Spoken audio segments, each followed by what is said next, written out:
Hello everyone, this video is to introduce our work, Causality-inspired Semi-supervised learning for medical image segmentation.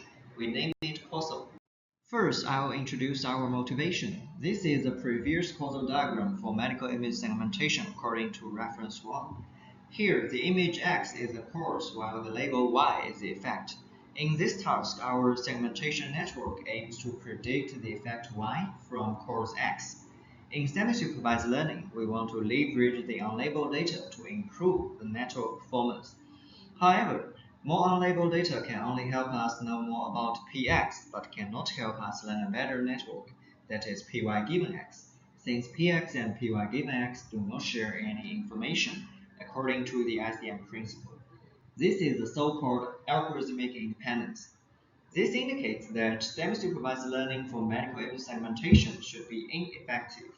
However, a lot of semi-supervised methods have shown their efficacy.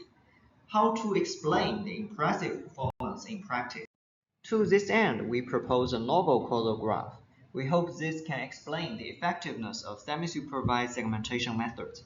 The main change is introducing two intermediate variables, p hat and p hat prime.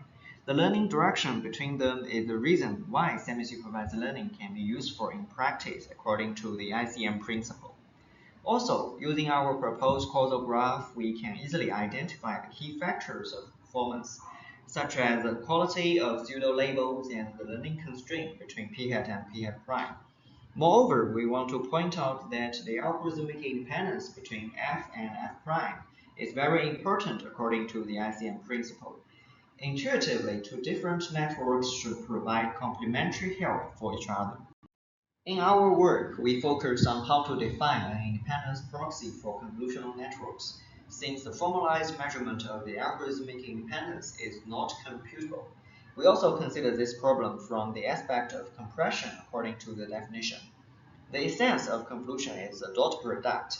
Thus, each convolutional kernel can be seen as a flattened vector. Then, a convolutional layer can be viewed as a matrix.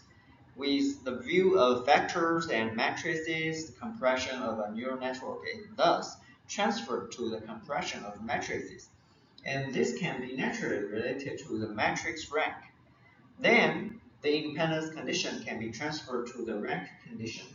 This holds if any row vector in A or B cannot be represented by the linear combination of the row vectors in the other matrix. Based on the linear independence condition, we can measure the network dependence like this, which is the opposite of independence.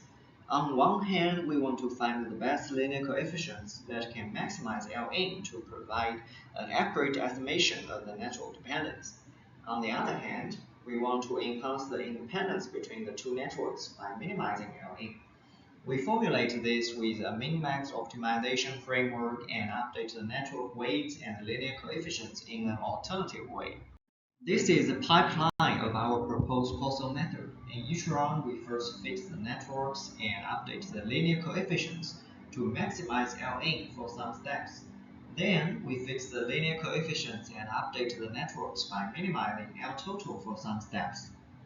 Here are the results on the ACDC dataset. We implement our CauSSL on top of three sorter methods. Obviously, our method can outperform their counterparts by a large margin, as shown in bold. The visualization results also show that our proposed CauSSL can obtain a more plausible segmentation result. These are the results on the Pampers CT dataset. Again, our method is superior to all these methods. We also tried our method with the challenging brain tumor segmentation and applied it to mean teacher-based methods. As shown in the tables, our CauSSL can obtain a stable and significant improvement under all these settings. Here, we show the network dependence during the training process. We can see that a much lower dependence is highly related to a superior result, proving the necessity of independence constraint.